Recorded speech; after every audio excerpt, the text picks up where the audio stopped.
Hello, queens, and welcome to our first ever live Queen Talk. I'm going to introduce who we have with us today. We have an all-star panel today. First off is Queen Sheba. She needs no introduction, but I'm going to give her one anyway. Thank you, She is the most amazing. She's a real life queen. And then I have Lady Iris over here. She's also a queen. I'm going to give them a chance to introduce themselves. I have a few questions for the ladies, and then we're going to get into our first topic.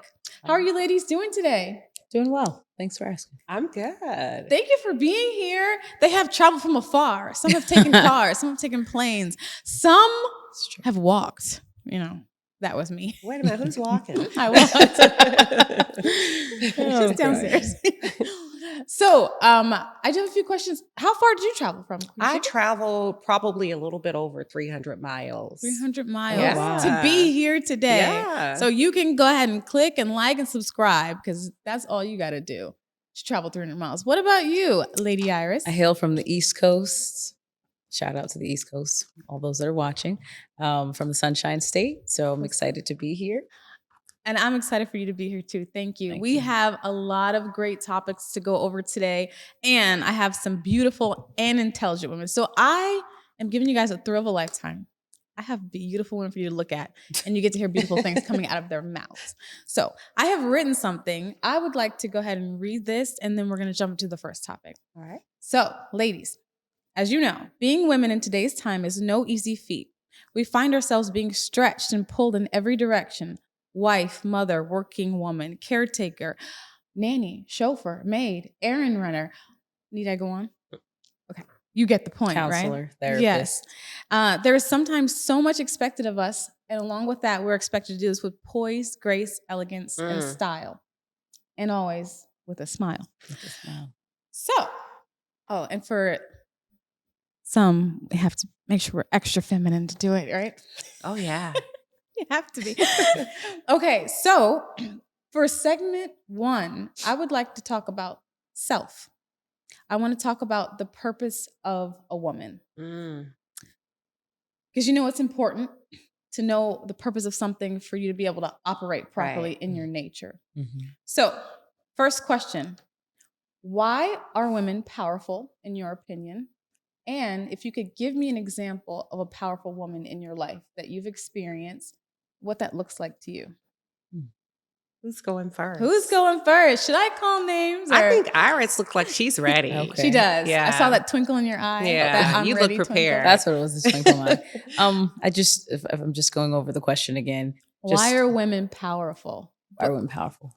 I feel like that's such a broad question. So It is. I'll try to do my best to kind of hone in on a few things. I know, because we're so powerful. We so are. many I know. things to Where to say. begin? And we have to stay within probably an hour time That's frame. fair. So for me, I think I've always enjoyed every year, and I'll just focus on mothers. And I feel like all women, not that you have to be a mother to be powerful, but I do see so much strength in mothers, and of course, just watching my own mother has always been such an impactful thing for me. But watching mothers every year, I have this opportunity at my church to host a Mother's Day event, and just watching them throughout the year, whether it's just volunteering time in the community, maybe just watching them, rear their children, watching them engage and interact, with people outside of their family because they see somebody that needs that mother figure, that maternal figure in their life.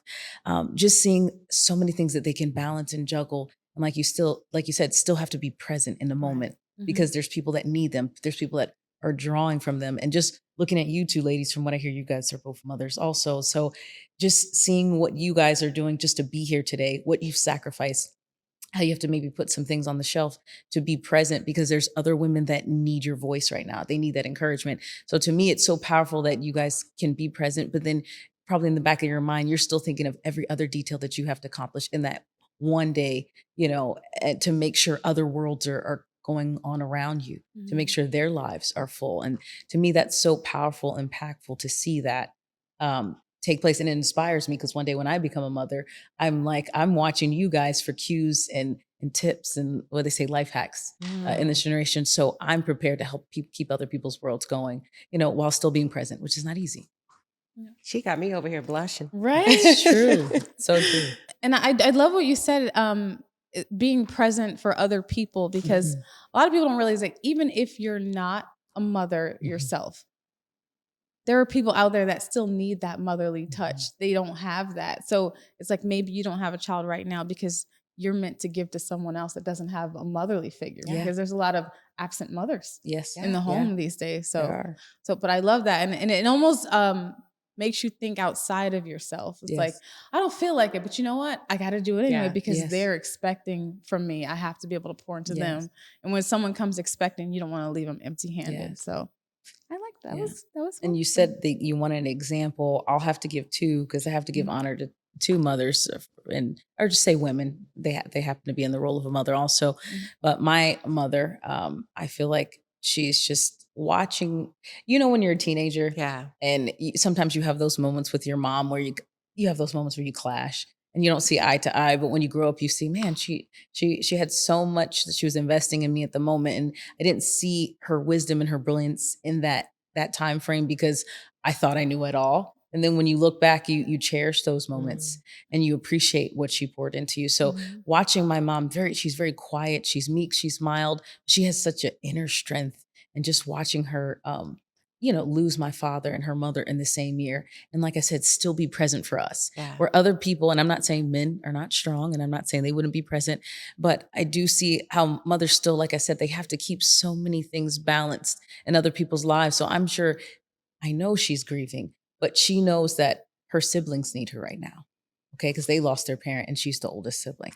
She knows we need her right now because we're all grieving. So I don't understand how she's truly keeping everything going. I really don't. But we're talking about why women are so powerful, or they just have this inner strength that it's just incredible. And then my godmother, have to honor her. She raised us also. She's just such a phenomenal woman. She's a principal. She's a leader in her community. She's a leader in the church. She's always, she has so many, like I said, so many things going on. But if she finds out you're sick, she'll run home and make a huge pot of soup from scratch. Oh, wow. After, dealing with all these teachers, all these parents, and everything that's going on, in her world. And then she's like, I'm going to drop off a pot of soup. How did you have time? I don't have time to make a sandwich sometimes. But you made homemade soup to make sure that somebody else feels better and they feel valued and appreciated. And that's what I feel like women do. I feel like women see the value in things sometimes before it even manifests.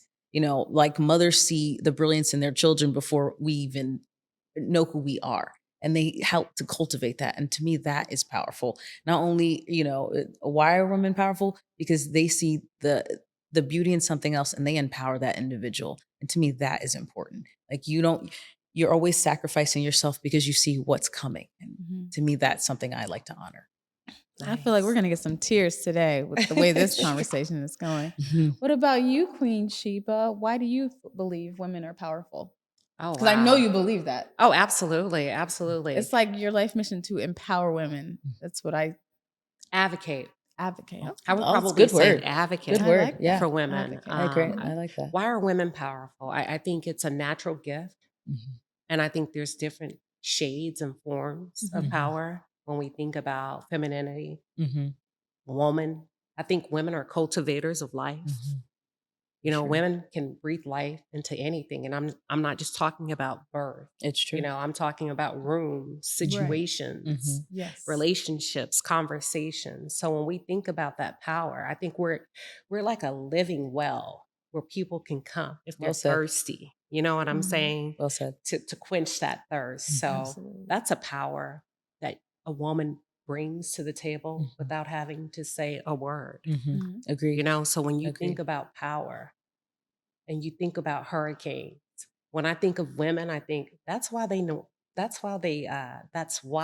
name or tend to name storms after people. That's very true. That's a good short one. snippet and cliff note of why women are powerful. Excellent. Do you have a woman in your life that you deem the powerful woman, or There's been several, and I call them my sheroes. Me too. My sheroes, yes. There's so many that I've come to know by way of passing, by way of admiration, whether it's in the physical or online. Yes. There's just so many that I can name. But if I have to name one, it was probably teachers Oh, that's good. that poured into me. Yes. As a student, Mhm. academically, to never I like that. they never dimmed my light. They encouraged me Yeah. to go. So most women that when like that. when I think about examples, it was women that said, keep going, Agreed. keep going. Agreed. Yeah. I love that. I love that too. I'm trying to think of the woman in my life that I Yeah. would say. There is actually one. I'm going to name her, and I think you will all know who she is when I say Lady Iris. Oh my gosh. Oh my goodness. Were you expecting that? No. It's actually funny. Wow. There's so many great women in our lives. Yeah. So for those of you who don't know, may I man. share? She is my sister. So Okay. I don't know what we're sharing. Okay. Well, Glad it was that. yeah. So she's my sister. So a lot of times I would look up to her because I just loved how she lived her life. I feel like she was always pouring into others. She always cared. She always put herself last. It's like, okay, Yeah, very kind. I'm tired. Has everyone eaten? I've been working all day. I cooked, I cleaned. Does anybody else need anything? And I know she was like the parent when our parents weren't there. Like she was always looking out. It's like they didn't have to worry if Iris was there. Like, don't worry, she'll take care of it. She'll watch them like probably better than we would, because she was always like a force to be reckoned with, even from childhood. So yes, and I love that she always keeps her she likes that now. At the time, I used to hate it. Oh my god, I used to hate it. But you're still bossy. I'm like, I'm sorry. Yes, but I think you develop your personality when you're young, and you find a problem with it when you're children, but then you realize when you're an adult you need that personality, but it's harnessed in this little body, and it's not okay. Like, you can't boss me, but when you're in the corporate world, you need that bossiness to be able to get things done and delegate properly. But you're telling your brothers and sisters, do this. But that did happen. Yes, I was like, you're not my mom. But I always love that, you have such amazing character. And I think that when you come into a room, even in an environment, you change it, just like what you said, Queen Shiva. So I've always noticed that about her. It's like, if she takes a job, she's starting programs. She's bettering the school. She's bringing everyone along. Now we didn't have a choir. Let's start a choir and make kids who didn't even know they could sing, teach them how to sing, and then it carries on even after she leaves. So it's like she betters the environment. Even if people are swearing and cursing, they're like, they know she has a high standard. Oh, I can't do this around her, because she just won't allow it, So I love that she always upholds the standard no matter what. I feel like she could be in a stadium full of people telling her she's wrong, and she's going to uphold truth, no matter what. So that's what I love about her. And I think that there is power in that. As far as power in women, I feel like women have a power that men are totally unaware of. I think men have this strength, and it's in their arm, it's in their body. They're intelligent. But there was a quote that I read recently, and they said the wisest man in the world, who's also the richest, Solomon, and the strongest man that ever lived, Samson, were both taken down by women. Delilah and Sheba. Ha ha ha. Oh, Sheba. I was about to say, hold on, wait a minute. That sounds wait a familiar. minute, my name. Queen Sheba took him down after taking him. You remember, she went bearing gifts. Yeah, she did. Because she wanted to be entertained by his. She actually tested him. So women do test. This is since the beginning of time. She tested his knowledge and his wisdom. Yes. She wanted to glean from him. Yeah. She did. Yeah. So I think that there's different types of powerful women. So they come in all forms, shapes, and sizes. Agreed. So my next question is, where do women find their value? Because in today's world, I feel like the woman is being attacked from all different arenas. So that can wear on you. Yeah. When you go home in your quiet place and you think about everything that's been thrown at you, every word, work, your children, maybe your husband, where do you go to find your value? Where can a woman go if she's looking, I need to feel more valuable because everyone's trying to tear me down? Where does that come from? That's a good question. I'll take a stab at it. Go for it. So when you were asking where does a woman find her value? Yeah. I would probably say I found my value from my lessons. in life, my lessons.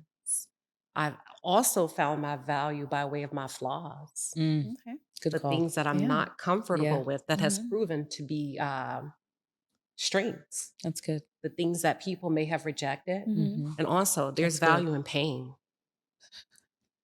You're There's not lying, value in sis. There pain. You're is. not There's lying, sis. purpose in pain. And really cultivating who we are Yeah. as women, Mhm. flaws and all. So when Yes. I think about that, those are the three things that come to mind for me. Okay. Yeah. I love that. Excellent. That's beautiful. What about you, Iris? Where would you say a woman finds her value? Well, if I can speak just from experience, I work with youth and youth development. And one of the things we've learned this year, just talking to the kids, having conversations and surveying them, one of the things they're saying is they're learning a lot. They learn better from just hearing about our journey. They don't really want to be talked at. They don't want to be, they want just what's your life been like? Here's my story. And they want to kind of glean from that. So, from my standpoint, should I pause? No, go ahead. Okay. From my standpoint, I think, and I only can share from my own experience, it's more of I feel like my value has come from those that have surrounded me, those that have uplifted me, whether it be parents, friends, family, sisters. You know, Yeah. when I say sisters, not just blood, but I mean women that have become like sisters to me. Yeah. Women that know, like just from a phone call, hey, are you okay? Is everything good? You know, I feel like women, I've always felt it important that women uplift each other. I always hate going into a place where I see women tearing each other down. It Yeah. really upsets me because I feel like we should be each other's greatest champions. We should be each other's greatest encouragers. So, but for me as a woman of faith, I feel like I found my value in God because I feel like I found it in his word saying that I'm fearfully and wonderfully made. So there's times when society is saying one thing about me. There's times where I feel like the world and media is saying one thing about, and just specifically being a Black woman. I do find it's very important that I go back to the source. And if I'm fearfully and wonderfully made and my creator thinks I'm special and valued, then I need to stick with that. Because the world can change on me 1 minute to the next. They could be saying I'm great one day and then leave me on the streets Yeah. another. So I got to make sure that I encourage myself and that I always support those that I see need encouragement. Yeah. Excellent. Well, I love that. So, Okay. I'm going to answer the question now. Hot seat. Uh-oh. Okay, You're so hilarious. I'm going to be real. People are going to get mad, and I don't care. Okay.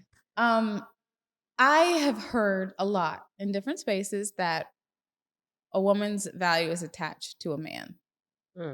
So, and also I've heard that a woman's value, Sorry. That's so a many woman's thoughts. value, It's like, Okay. a woman's value is attached to whether or not she has children, like pretty much a man and birthing children. So, what about the women who aren't married?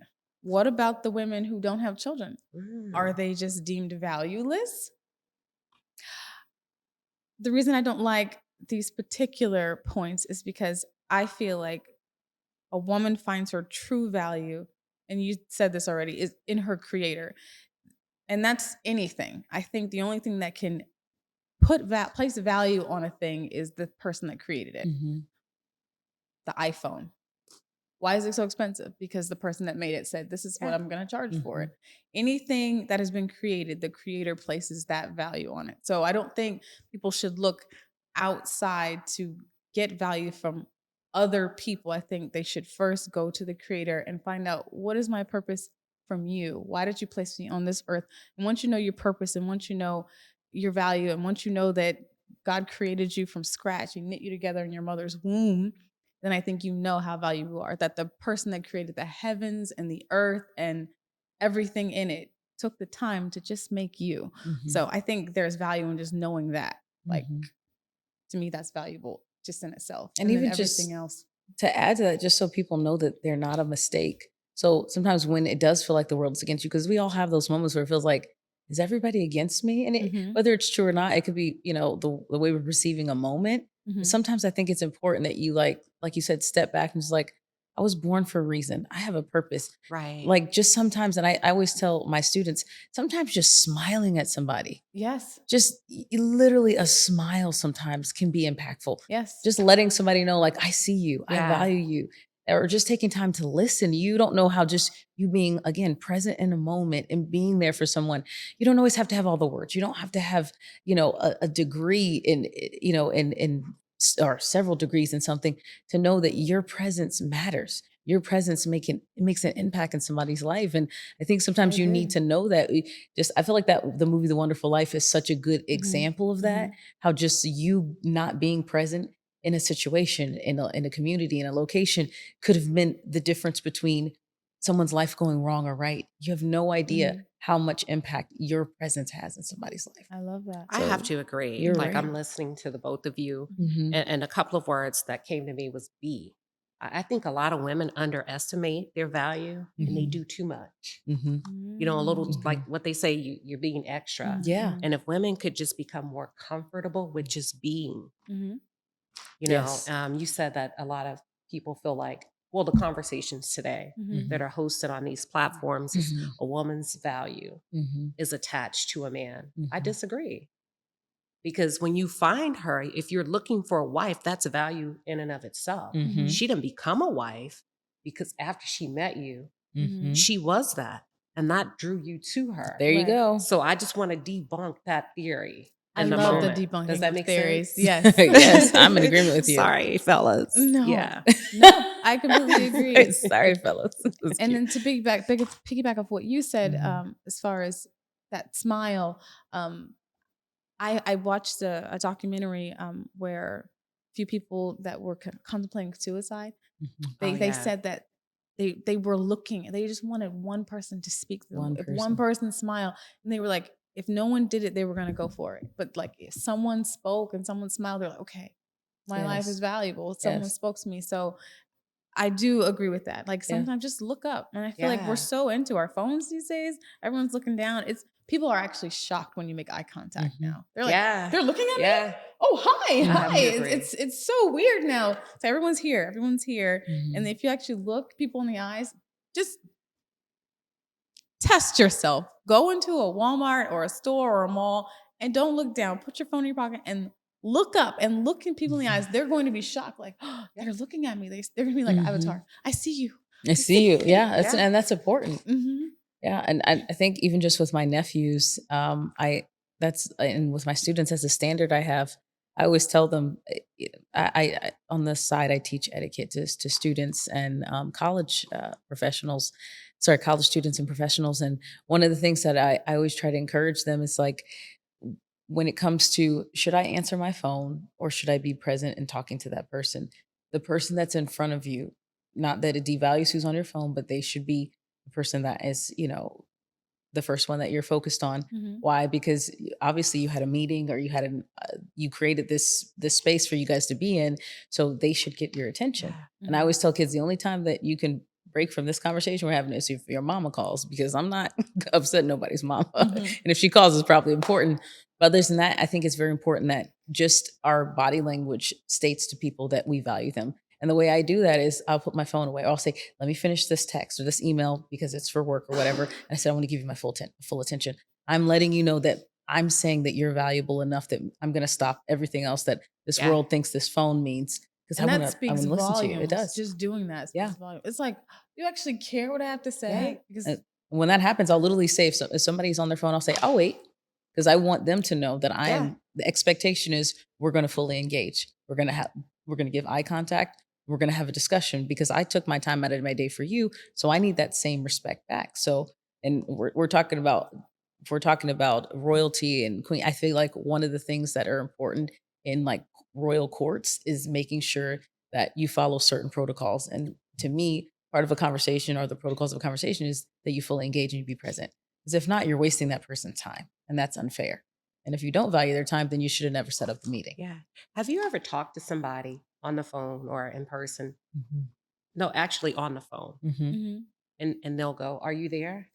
Mm-hmm. And you say, "Yeah, I'm just listening." Mm-hmm. Yes. Yeah, and that's become so uncommon Yeah. to So have like true. a listening ear. It's But so I want true. to give y'all a story real quick. Yeah, go ahead. Because you mentioned your nephew, I think. Yeah.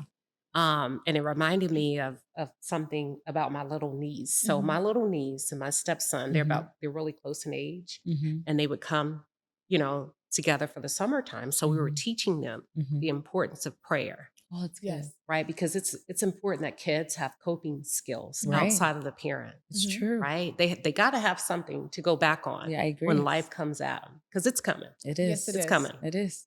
And we were praying, and it was her turn to pray. Mm-hmm. And she said, "Dear God, please bless." And she didn't say, "Please bless my aunt." She said my whole name. And I'm like, okay. So when the prayer was over, I said, "Why did you say, 'Dear God, please bless my name'? Why did you tell me?" Right. She's like, "Because he needs to know who you are." Aww. That was so deep. Yeah, because there's lots of aunts. Yes. Please bless aunt. Aunt who? That is good. She's That's being awesome. very Yeah. specific in her Yes. prayer. But That's the good. things, kids are way Yes. sharper than what we give them credit for. Absolutely. They really are. Mhm. And I just want to say to women, that man needs to know who you are. You know what I'm saying?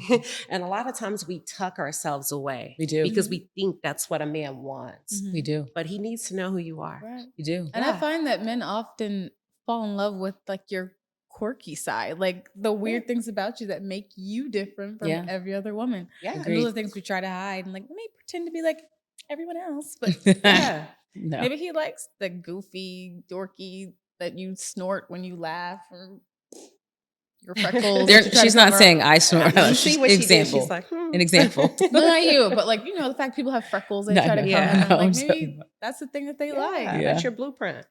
For sure. Exactly. Yeah. Mhm. And I love like people like Barbara Streisand, like people would make fun of her nose, and then she was like, "I'm gonna insure it because guess what? It's my That's what nose makes and it's me- different. yeah. It's what makes me beautiful, Mhm.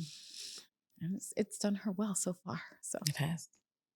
so did Over you 7 ladies- decades she's Well, been in the that's true. business, so it She's says a lot amazing. about her. Yeah. One of my favorites. But did you know they redid Funny Girl? It's on Broadway.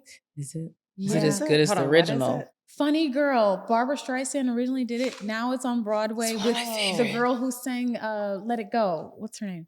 Oh, Ariel? Menzel. Is that the Little Mermaid? Idina Menzel? Or something? I think I that's might her be name. saying The it. one who sang "Let If It I'm Go." saying your The name one wrong, who I did the apologize. voice for the cartoon. Yes. Oh, no.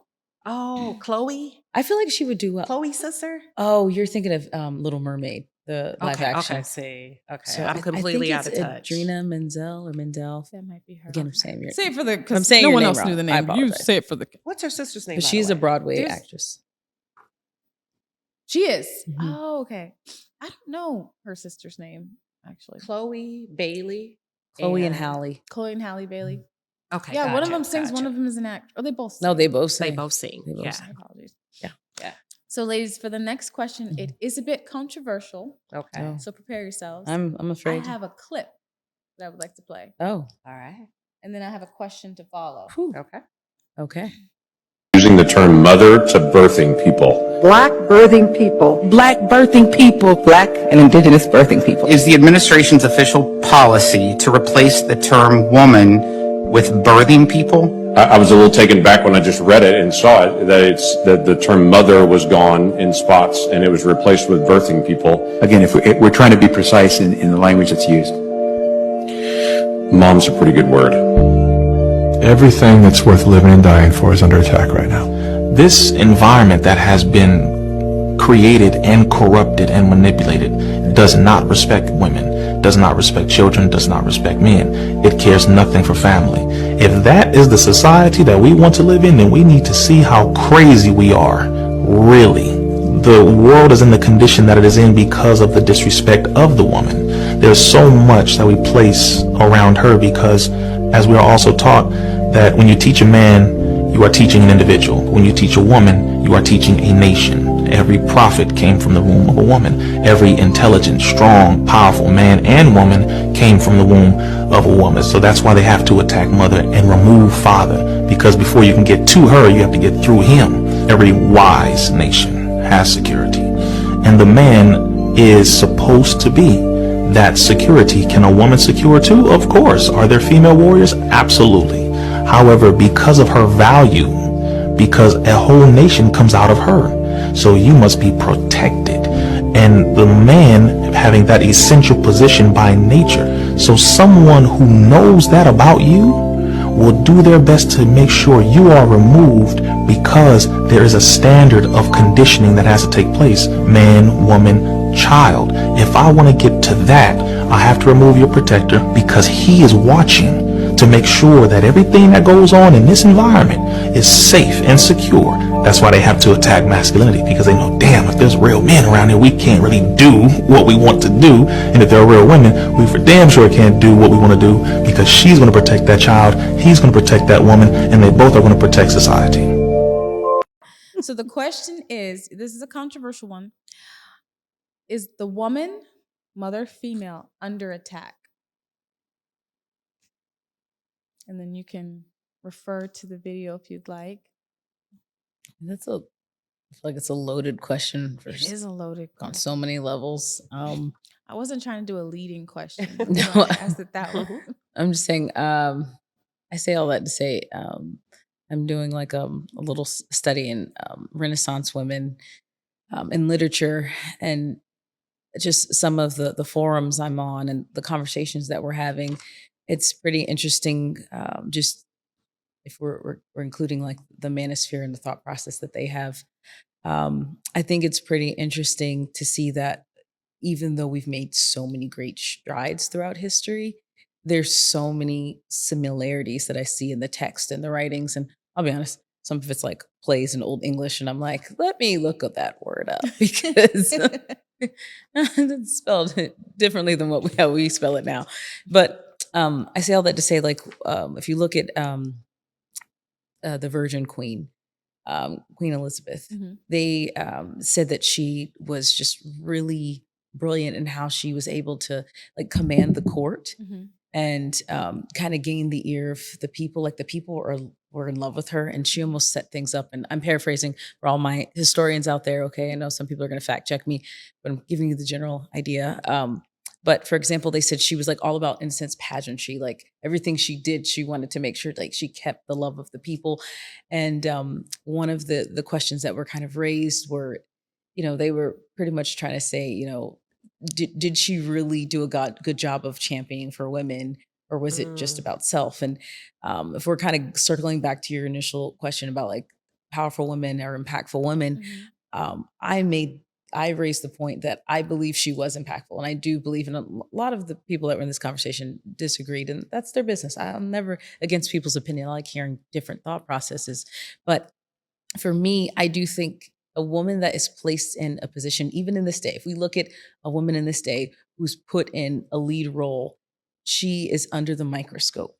I mean, we could barely breathe without, you breathe incorrectly. Or if we make, maybe it's a sidestep. Maybe we did something a little out of the box and we are critiqued. Yeah. We do not have, to me, the same freedoms as a male, even though, you can position. Yes, we can say how women's rights have paved the way for so many things, but there are still things and like quiet or unwritten rules that women have to live by that men never see until like they are in that space or somebody in their circle talks about that. Yeah. So back to Queen Elizabeth, they said like she literally had to. There's several speeches that she made that are like iconic and that are like stamped in time due to the fact that she had such a beautiful way with connecting the dots with kind of, and I hate to use this word, but in a sense, like gaining the male, the gentleman in the court, the male's attention. She had to make sure that these men that, in a sense, were serving her, but because they were men and they had position and power, she knew they still, in that day, they had that more of a presence than she did. So she had to make sure she won them and then kept the love of the people. And, being a woman that was not married, and they were expecting her to be married. They were pushing for her to be married. And they were even trying to get her to sign paperwork to make sure she, carried that out and had an heir. We understand how important that is in that time. But she still, her being a queen, still had to connect with the rules and laws that maybe a male would have never been pushed to do. Somehow she stood her ground. And of course, she gained a spot in history where we still look at her art and we respect, we know her name, hundreds of years later. So I said all that to say, I feel like women have always been under attack in some way or another. Absolutely. And I'd love to say, just reading through all these pieces, this literature, I'm hoping, I'm like, man, we've gained so much ground that I'm like, wait, but we still have to observe this, and this. Yeah. And I'm going through this checklist that I'm seeing in this, like, just the male gaze and just how that still has so much power and impact on women. And, I've talked to men, just coworkers, and they'll say, like, you're always working. I feel like you never take a break. You never have an opportunity to, I always see you just moving. Why don't you come take a break with us? I'm like, I don't really have time. Yeah. No, we're all going to take a break. And then one time I had a chance where I could be very transparent. I said, can I be very honest with you? Even though it's not said, I don't know if you know, women have to work 5 to 10 times harder than a man to gain a position and then to keep a position. He's like, what? I said, you always ask me while I'm working. I said, because they're always adding more things to our plate. Maybe it's because they think we can handle it. Maybe it's because they value our work. But moreover, I was like, I've literally seen guys sit in the office and look like they're shooting the breeze. They look so, and I feel like if I stop for a second, guys, we need to get back to work. Yeah. Okay, that's why I don't stop.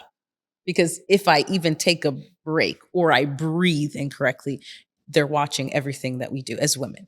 And I hate to say that it's still the case, but just kind of comparing and contrasting things that I've seen throughout history or reading throughout history and seeing stuff that I'm still dealing with today. Even if it's just how men interact with women in the workplace, or how I have to dress a certain way to make sure that I demand and command respect. So I'm not looked at as an object, or I'm not just in the male gaze. It's because I want you to respect me as an equal. There is so much more effort that I have to put into it, even though the way I style my hair, the way I dress, and then being a woman of color, there's a whole nother layer to that. Yes. So if we want to talk about things being under attack, I mean, I feel like, if I could do this, leave this to the manosphere, gentlemen, one thing I want to encourage you all to do is be a little bit more protective of women of color. I feel like we're always under scrutiny. Our group in general, I'm sorry if I'm going off topic, but if you understood sometimes the amount of pressure that we're under, it would be so nice to have our counterparts, or people that we assume would be our counterparts, to do a little bit more advocating. I like the word used. Advocate for us, speak up for us, make sure that we feel safe in these circles and even in your conversations. And I don't mind different conversations, hearing your thought process, but I do feel like we need to circle back after you make your point. Make sure you're encouraging your brothers to protect these women. Because I'll be honest, I've been in so many circles and so many settings, and usually being the one female or the one Black woman in the room. And it's just, we already have so much that is on our shoulders. It would be nice to know that somebody would be there to help lift that burden sometimes, and then advocate for us. Because if you look at media, if you look in history, if you look at just some of the way the world is setting up how we are portrayed, it's never in a positive light unless it's someone of color that is telling that story. So it would be nice if you help tell our story a little differently, because I think we deserve it. I agree. I completely I really agree do. with that. Yeah. I think we deserve it. Yeah. It's like, why not highlight the Michelle Obamas? She's not the only one. There are other women like So that in many. the world, but they're not the ones that are put on the forefront. Because that's not the image they want you to see. Yeah. Exactly. And so that's why I need people to do a little bit more homework, or open up your eyes a little bit, and just make sure that you're seeing the truth and not what's being put in front of you. And I think our generation is very intelligent. You have all these resources and platforms. Get the truth, because there are amazing women out there that are producing so many brilliant things, and they deserve to get that attention, rather than I feel like a lot of conversations, like, she's wearing a wig, eyelashes, and BBL. Like, there's so many. Let's talk about the brilliant things that these you have women to of color. consider the source too. Yeah. And I'm not just saying this Right. Black women. I'm talking about all women of color. There's so many women that are doing amazing things out there. I think they should be honored and protected. Yeah. Because no one else is doing it for us. I mean, I know it's probably off topic. I'm sorry. I wasn't trying to go there, but I went on a rabbit trail there. That's why I said, you have My to consider the apologies. source, the messenger. Yes. I went on a rabbit Sometimes. trail. My apologies. That's all right. I mean, it is queen talk, right? We get to do what we want. for So- one day, one day but, only. I mean, I'm sorry, Queen Chief. Did you want to speak before I go on? I'll my jump in. rant? Yeah, if Yes, I go can ahead. jump I in saw really you. I quick. saw you jotting down some notes there. Yeah, and I'll just really, I find it funny that there's outrage to coining the term woman to birthing people, but there was no outrage when Black women were forced to do it by way of slavery. There was no outrage Mm. then.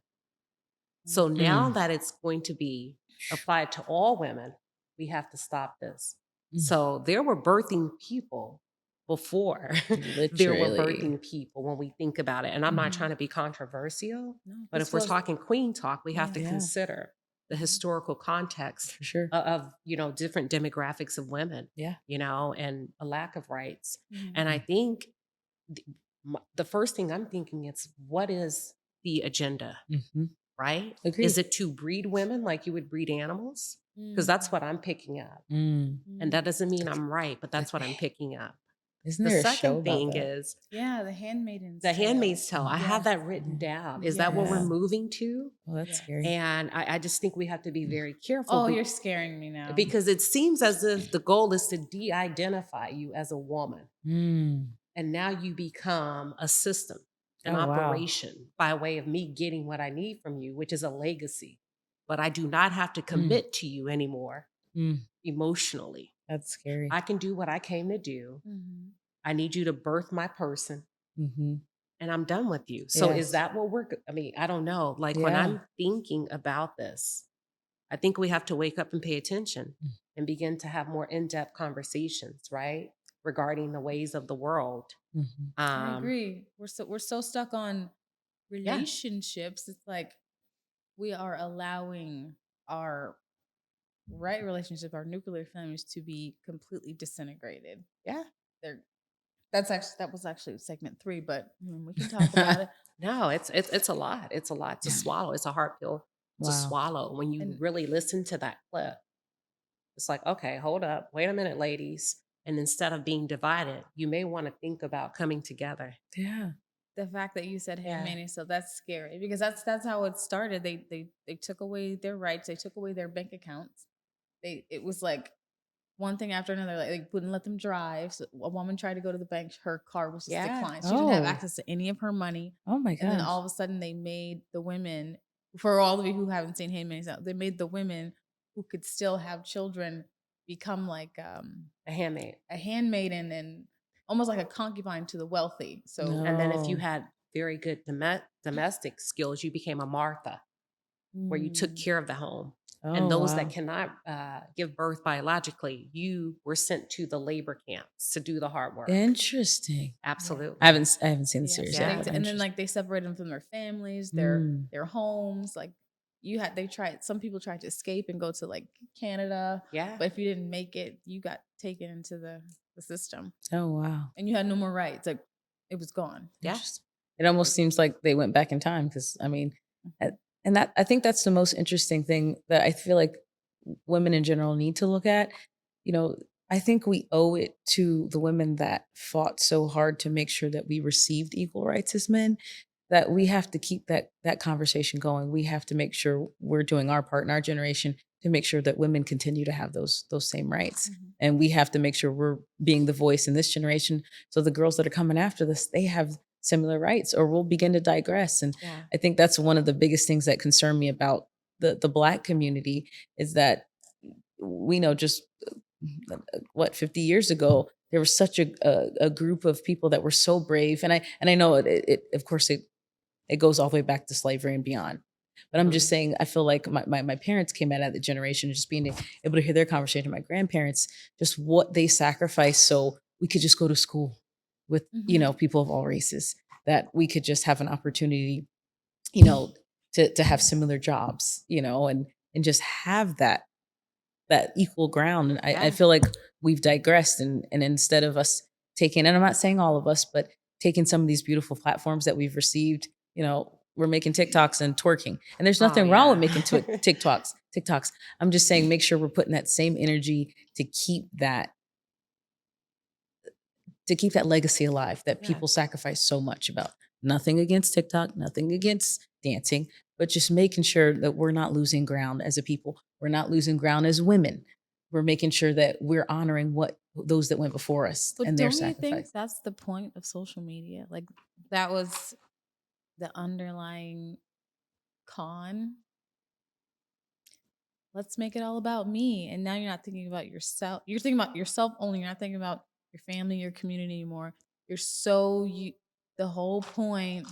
That's crazy. The whole point is to focus on me. Look at me. Take my picture. Look at this. Give me likes. Post. And now your mind isn't on what's actually important, what really matters. Right. People don't know politics anymore. They don't know what's going on in the government. They don't know what's going on in their own community. They don't even know their neighbors anymore. That is so funny. They just want to post. I had that same thought this morning. That is crazy. Not the part. Look, it's all about me. Well, it's removing. They're removing the deep work. Mhm. Like kids, they don't even. Some of them can't read cursive.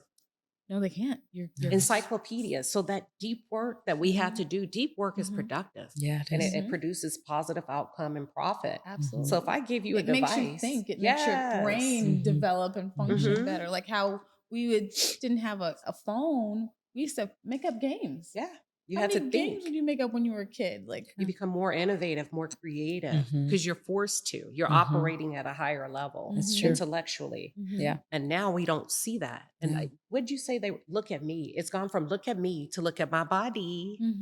You see what I'm saying? Now you don't Yeah. even get to see their face because No. they're turning their Yeah. backside to the Yeah. camera. It's true. Yeah. It's true. I have to shout out Mr. Logic. He said most women should sell back scratchers because they're always turned backwards. Yeah. Oh, I was like, I get it. I understand. Yes, he wanted to make the little Peef network Yeah. back scratcher. Yeah, it was funny at the time. At the time. But yeah, that's deeper than I was expecting to go. Is that my fault or is that No, Iris' fault? both of your fault. Both for taking. Yes, both of your We're fault. both taking blame. I love this kind of talk, But though. no, I but guess that's Me too. that is so. I mean, how many people actually sit down and talk about politics? How many people know true. what's going on in the government for? How many people know what's really going on in the world? Yeah. There's like, I just got 300 likes on my last Yeah. post. Like, what do you do as soon as you open up your phone? Do you go to your social media and you check what's going on? Do you look at YouTube? One thing Mr. Letgo said, I'll have to shout him out on this one. He said YouTube was a search engine for how to do something. And he's like, Mhm. he said even in the manosphere space, he said, how many people are teaching you how to do something? Mhm. There's a lot. Well, nobody can name any that day, but Queen, she was here now. She's gonna okay. Think debunk media theory. You know how I watch a lot on YouTube to Mhm. study like the Mhm. algorithms and how things really work. Mhm.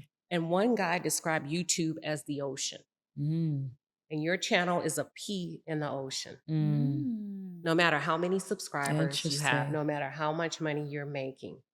So when you say how to, there's a lot, but you have to go to that side of the Mhm. ocean Mhm. to find that pea. Mm. I don't know. I know that sounds kind of No, corny, that but no. I Yeah. love visuals. I think they're very Yeah, helpful. yeah. Yeah. I just imagine you dropping one P. Yeah. in the ocean. Mhm. And when you think, Off a so cruise we're ship. not as big as we think we are, No, not at and we all. only know what we know, I agree. right? I agree. Yeah. Yeah. I agree. I love that.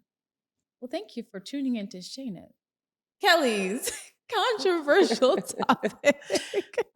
Sorry, I'm gonna do that again. Can you edit that out? Okay. Well, thank you for tuning in to Kelly's controversial topic. I have one more question, and this question is for segment 1. Is going to be the last question. Okay. It's going to segue into segment 2. Okay. Sounds Okay. good. What is the difference for women?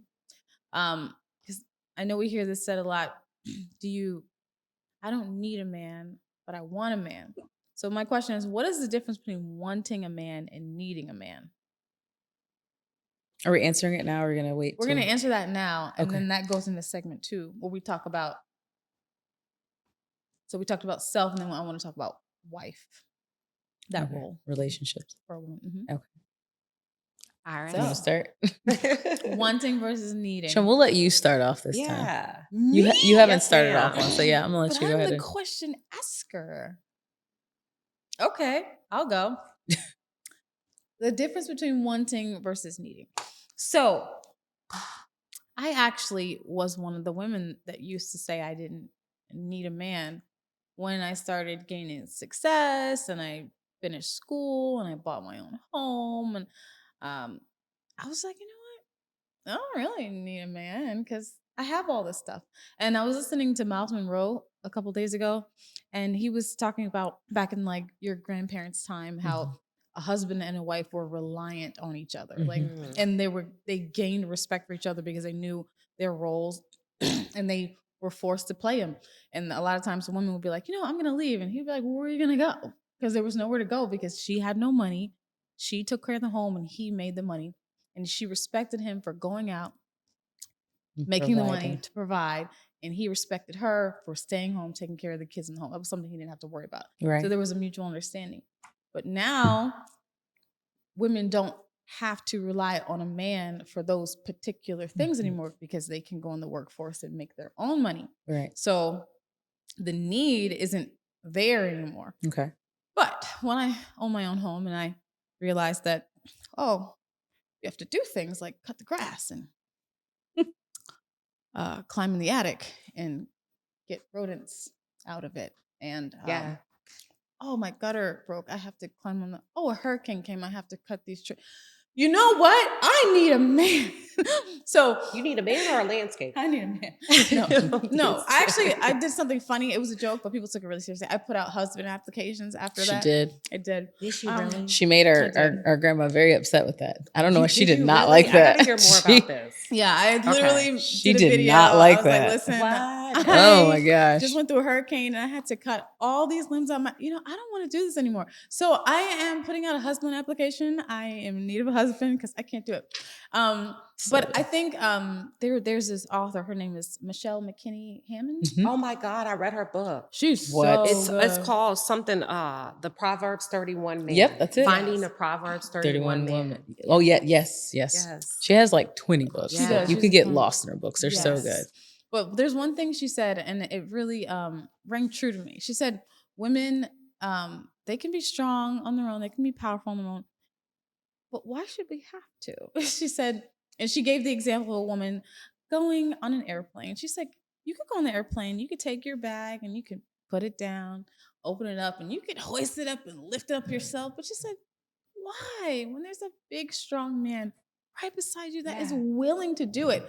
And whether I'm alone, if I'm with a man that we're together, or men jump at the chance to want to be needed. Yeah, let them be the heroes. Yes, like, why not? Please. And I'm like, I'll be like, oh, can someone help me? Like 3 guys will jump up and be like, yeah, let me get that for you, man. Did you want me to get it down after? Yeah, it's like, yes. Whoever, yes, you may volunteer. I appreciate the chivalry. And they love it. They just be like, yeah, I did that. Yeah. And it makes them so happy to be needed. So why not need them? That's my spiel on wanting versus needing. Thoughts? I mean, for me, I guess it's.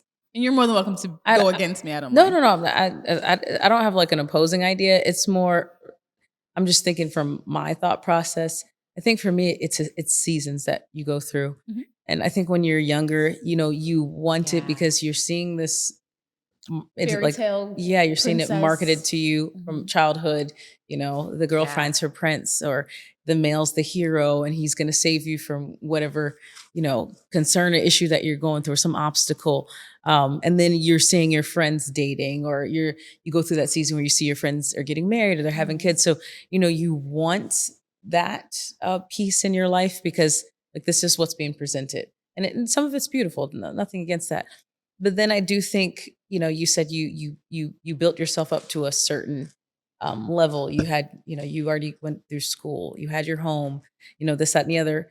So I think it comes to a part where I don't need or want a man just because he can do landscaping or he can, fix the house. No disrespect to those women that want it for that. I think there comes a time in your life where you want it or need it because you want to build something with somebody. Yeah. You want to build a home with somebody. You want to partner with them and creating, and creating a life together. You find somebody that you feel like you can't live without. Yeah. And that's very few and far between. And I think growing up after you see several relationships, if my dad used to say, be a student of life. If you're a student of life and you're watching people that actually have good relationships, not perfect, but healthy, like they have a conflict, they work it out. Maybe they go through something, they get counseling. Yeah. You start to see that, towards the end of their, not it's the end of their life, but maybe they've had some time under their belt, you get to see what they've built. And sometimes that's a home, sometimes that's a business, sometimes it's a beautiful family, sometimes they've produced some amazing kids, and now they're going out and making an impact in the world. And it's like you start to see that I've built myself up, because I believe in a process called courtship, and it seems old and outdated. I'm sure people are going to say something about the chats about, and that's fine. It's your business. It's okay. But I They're in believe the in chat. Yeah. you do have a time in your life where you need to go ahead and build yourself up. You need to find out who you are. We're talking about self. You need to make sure you have your self-worth in place, and your value comes from something others than what the world says about you. You need to make sure that you hone in on that and you love yourself. Self-love is so important. I do feel like this generation, they have that, the self-care, self-love, which is beautiful. But then there's part 2 to that. Like Shana said, Kelly said, you can't be so focused on self that you forget that other people need you too.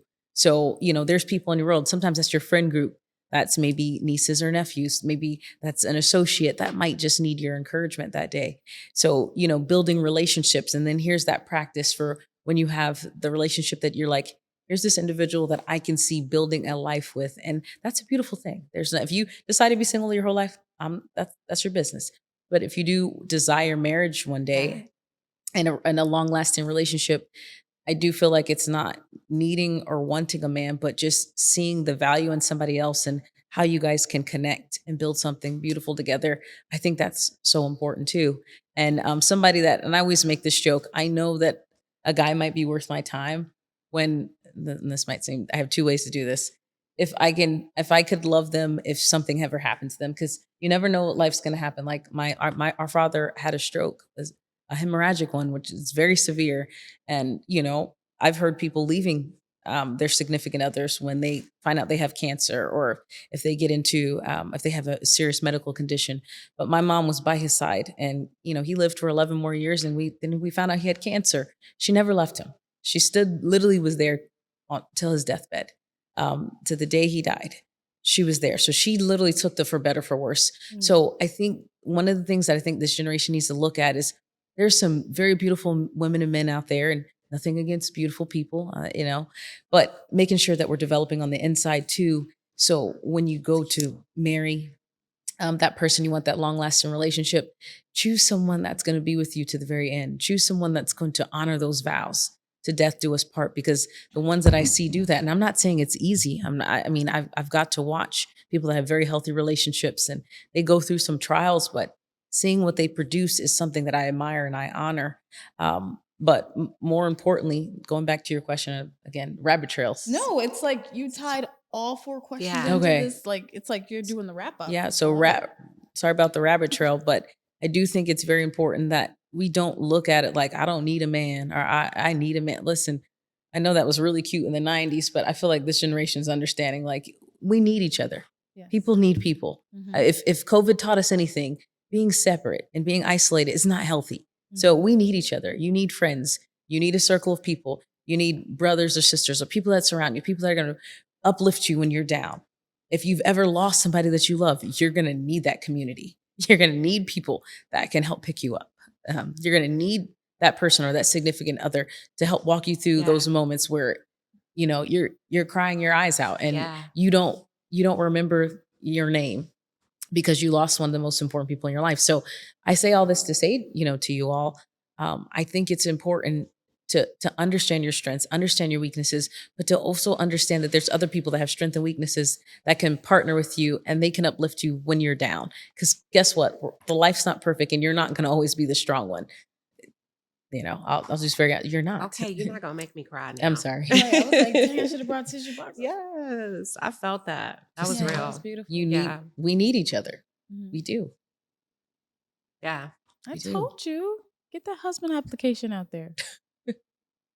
Like I said, that comes on it comes in due time. 1-800, I always we need you. think of relationships like, this might be the silliest visual ever, but like a roller coaster. I feel like, if it's meant to be and, your person's out there, I feel like it's still like when when you're waiting online for a roller coaster, eventually your turn's going to come to get on that amazing ride. But in the process, celebrate the ones that are already in that process ahead of you, and they're going on the ride and they're having the time of their life, and you celebrate them, you encourage them. I've literally had girls say, I'm not going to that baby shower because I haven't had a baby yet. What? Okay, well, but it's her time, and it's our job to make sure she feels celebrated. Right. Yes, okay, maybe your time hasn't come, but it will. And I want these same people to turn around and celebrate you. A girl's like, I'm not going to that wedding because I don't have a man. Simmer down. Your time will come. But right now, let's honor her. Let's appreciate what she's got going on. Okay?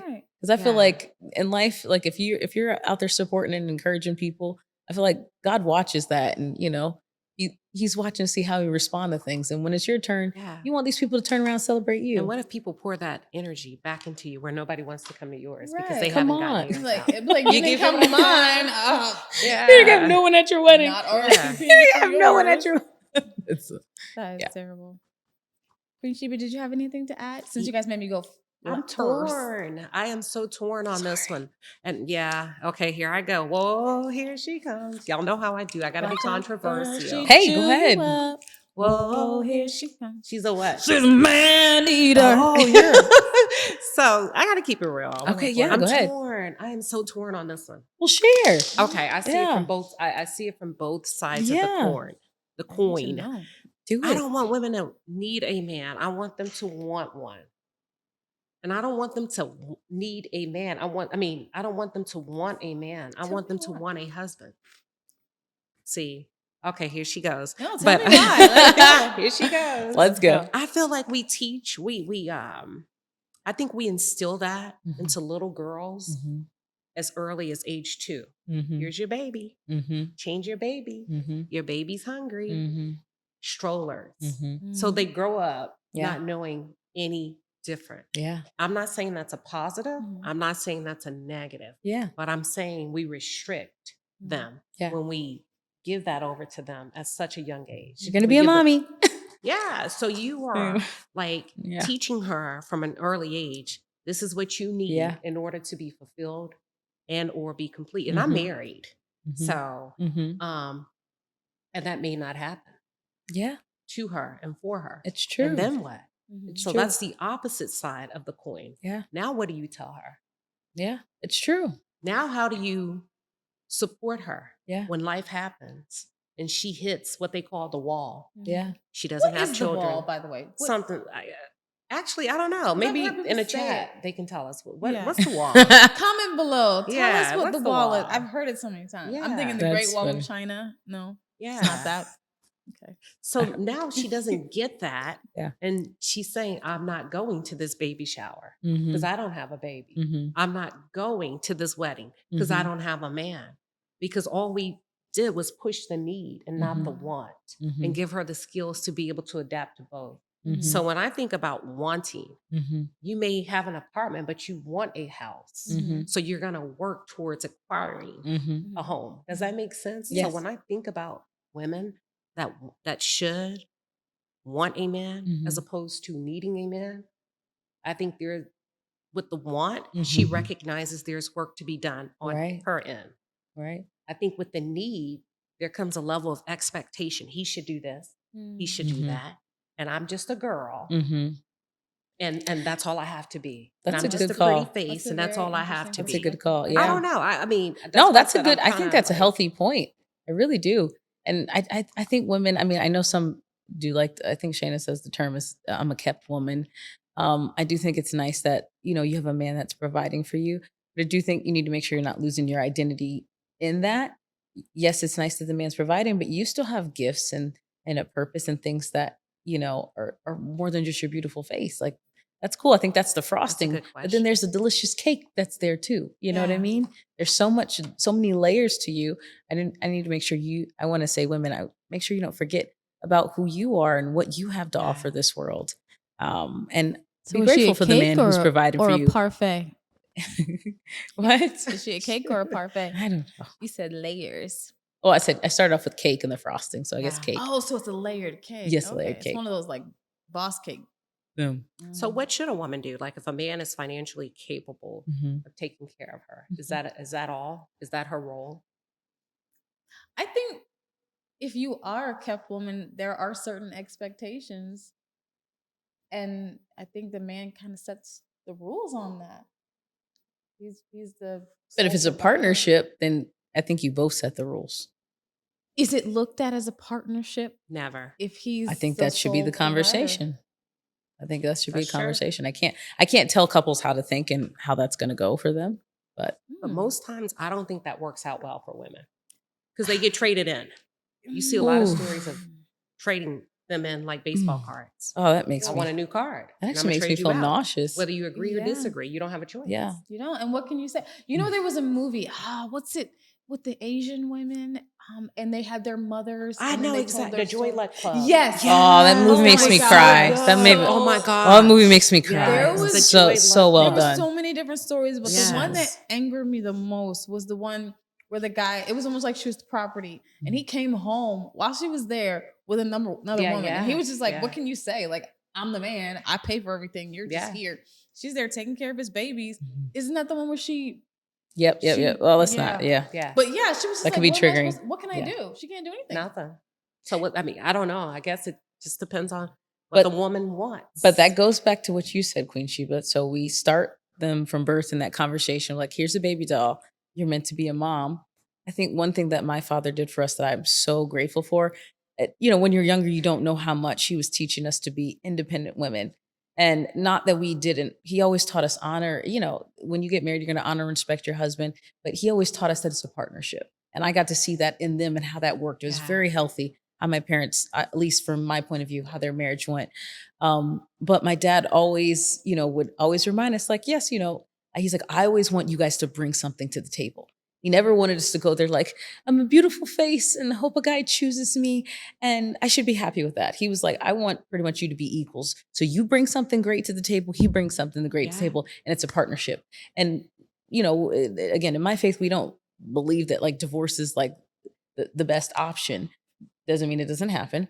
But at the same time, if a divorce ever did take place, you're not sitting there desolate because you have no skills, no education, right. nothing going for you because you were just literally like, we see the movies. I was sitting in a castle waiting for a man to rescue me. Yes. He's my hero and I live happily ever after. Well, sometimes. Rapunzel, let down your head. Yes. And And then we found out Rapunzel had a wig and it fell off when he climbed. What? So, I'm kidding. Stop. I'm joking. one thing he used to always say, And eyelashes. one thing he used to always say is when you use the princess reference, he used to say, I don't want you like sitting around just waiting for your knight in shining armor to show up on a white horse. He said, buy your own horse. And when he arrives, you guys can ride off into the sun together. Yeah. I need a hero. Right. He wasn't like, yes, just wait, because that's all life has to offer is a man. No. It's like, I think he wanted to make sure he prepared his daughters for the better or for worse. Yeah. And we were taught to respect your husbands. Right. But I think a lot of men, when they talk about respect and a submissive woman, they think that you should just be going around submitting to every person with a penis. And it's like, that's not. I said that. Oh, I'm sorry. I did say penis. Okay. Family friendly. Is it family friendly? It's family. With a man business? No. Keep it say going. that. Just keep it moving. Okay. So anyway, I don't think you should go around just submitting to every man, because I think even when a man marries a woman, I think he wants to have the thought in his head that when she leaves the house, she is capable of taking care of herself. Like, he's not like, oh my gosh, she's leaving. I'm not there. Is she going to survive? I think he wants to know that I do have a woman that has the wherewithal to withstand life when I'm not around. So you don't want like a weakling woman. You just want to make sure she maintains that respect in the household. Yeah. I think when you understand that, you can work well with your spouse. I agree. So.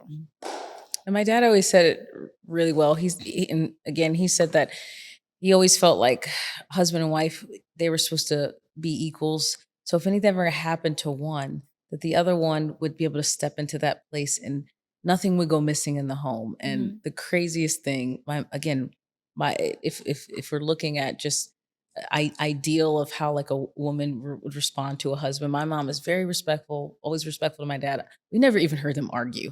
When he got a little bit older, he got ornery, but still my mom was so kind, so respectful, so patient. Um, but they were very kind of, they've been very benevolent to each other, which we witnessed. But at the same time, my dad was very strong-willed person, very driven, motivated, very big on impacting the community. My mom would always be there to support him and vice versa. My dad would support her, things that the ventures that she was pursuing. But once my dad passed, we're literally seeing my mom step into very similar, not that she is him, but we find out she's just as powerful as him.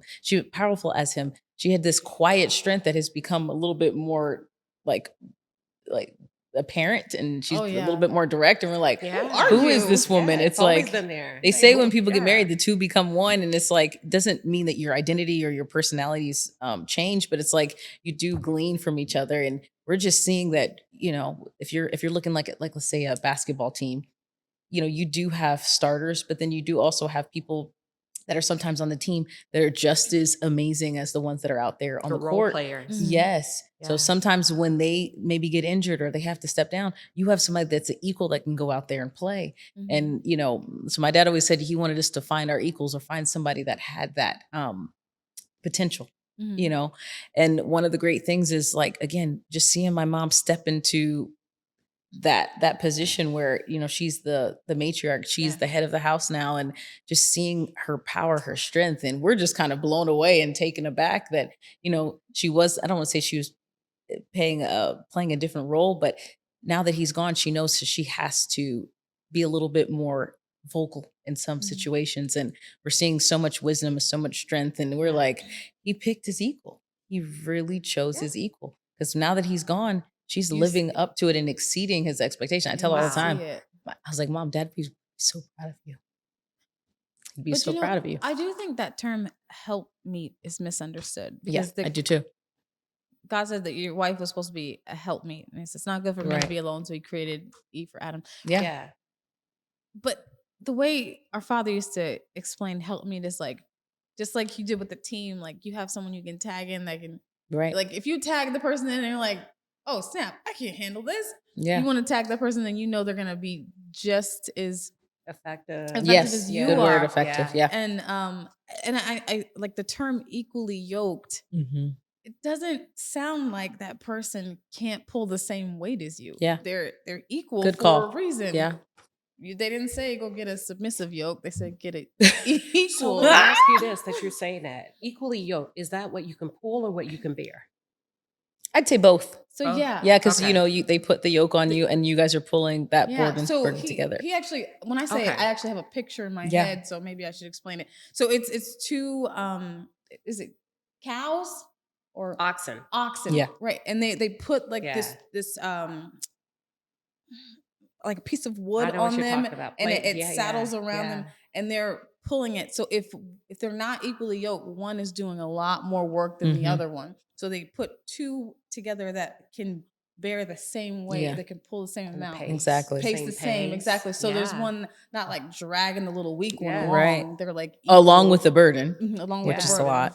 And they're like, I can't do it, and they just collapse on you. Like, Right. okay, now I gotta pull this load and you. But to that note, we're seeing that a lot in this generation where people are picking people off of just visuals alone. You're not really taking time to you're not taking time to really see like who they are and what are their strengths, what are their weaknesses. Okay. They're not looking at that. They're not looking at there. They're just like, oh, she's prettier. Oh, he's handsome. I need a good looking woman. I need a big butt. And they're not saying, are we compatible? No. Are we going, do we have the same mission? Are we going on the same path? Do you see and value my mission? Are you going to support me in that? So I do feel like we are seeing after a while that pretty face, and I'm sure it's nice to have somebody beautiful. Nothing against that. But at the same time, are they going to see value in your work? Are they going to see value in what you find dear and what you've put your heart and soul into? Like just talking to you, Queen Sheba, I've seen that you've invested a lot of your life into, your workplace, your community, your family. So you want somebody that's going to value everything that you've put in. I have a funny story about that. Go ahead. Too. Yeah. I do a lot of community stuff, and some of it a lot of people probably wouldn't do. especially with dogs and rescuing Really? dogs. Oh yeah. That is so I would precious. never Yes. guess Oh that. yeah. That is I've raised like thousands of dollars for dogs where people Stop. struggle to raise that for people. Wow. Like I've rushed dogs to Texas A&M Wow. veterinary school because they were sick or dying. Oh my And goodness. when I met my husband, Yeah. get somebody else to do it because he was not keen on that. Mhm. But Right. that's what I was doing before I met him. That's a Right. form of nurturing, Mhm. Right. right? So when we really got serious, and then I had my dogs, but I think he thought it stopped there. Right. I don't know. I love all This a whole dogs. operation. All dogs do Not nothing, itself. guys. Like I had my husband in the woods. We That is a whole rescued this homeless man and operation. his dog. The dog was dying. Wow. My husband went all the way Oh. through the woods to get the dog. Big old Oh dog. my Like that dog was a God. killer. Like for So That's real. he beautiful. respected that you did that. And Not he at joined first because he in. felt like it was work for him. Mhm. Right. But time, like Right. when they say you can win a man over with Right. the form of gentleness. And Yes. one day he got so frustrated. I don't know what the dog did. He said, "I'm not helping you with that dog anymore." I said, "Okay."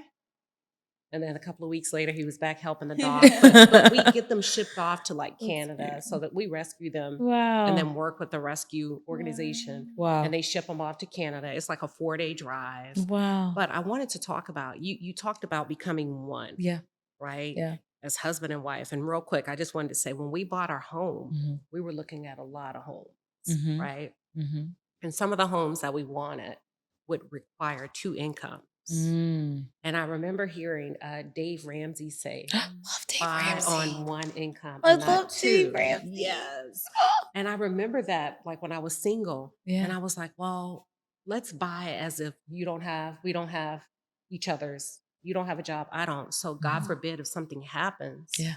you don't have to miss me financially Yeah. and I don't have to miss you financially. Wow. And that's what we did. Well done. And like I would probably say to the audience, think about that. Yeah. Like it's not about affordability, it's Yeah. about sustainability. Right. What can we sustain without each other? Yes. If I lost you Yeah. and if you lost me, And that's It- thinking in advance. yes. It is. 'Cause Yeah. people But that's- don't think about stuff like And that. that's building towards something. And if we're going Yeah. back to what Kelly said about social media, how it's making us, and again, guys, I never want to have an imbalanced thought process. Social media does have so many positives, like just being able to communicate with people, all the information that we receive. So even just this platform that we're going to use to share this information with you, I'm not saying it's negative. I just think it's important that we make sure we're balanced in our time that we give to it, Yeah. making sure we're present with people that need us. So again, not saying these platforms are bad, just making sure we're balanced. But going back to what you said about self, I think because we are focusing, or some of us are imbalanced on our focus of self because of some of these platforms are just how society looks in our generation. Mhm. I think sometimes it takes away from us building things for the future.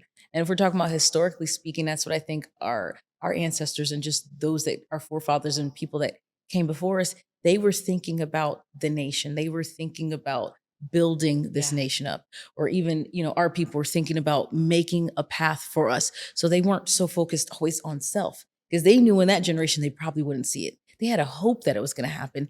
But I'm sure they came to a point they were like, I'm okay, I doing have to this be for settled, and the Yeah. legacy. I need to, Yeah. yes, it's a legacy. And I think that we need to get back to being a little bit more legacy minded, that yes, self-care is important. Self-love is important.